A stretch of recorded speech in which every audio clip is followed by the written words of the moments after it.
So how does this dualistic mindset express itself?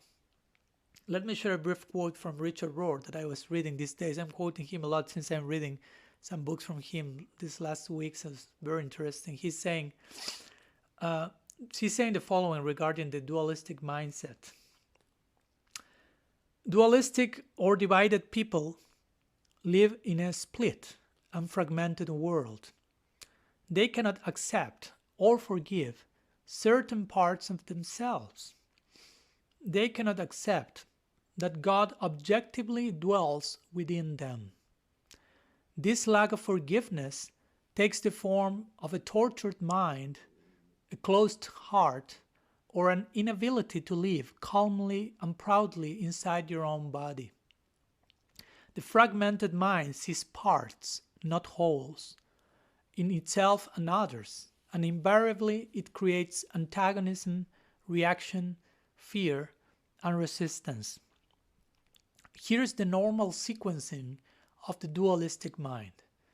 It compares, it competes, it conflicts, it conspires, it condemns, it cancels out any contrary evidence, and it then crucifies with impunity.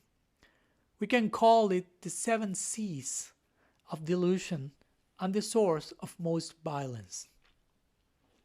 So each one of us have to be sincere enough as to see how much this fits our particular situation as individuals or group.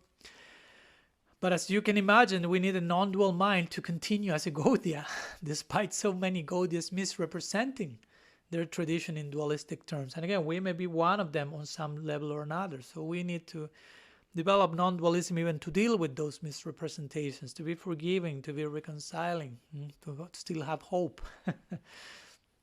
So in this way, the dualism that we have in our own conception of reality, that we may have, hopefully not, that will express itself in a way that we not only conceive God, again, dualistically, but especially in how we relate to others, to other people, with each other, for example. And with all respect, but I should say that as Gaudiyas, we are pretty dualistic in many cases in this connection. We don't know many times how to relate with one another in conversation.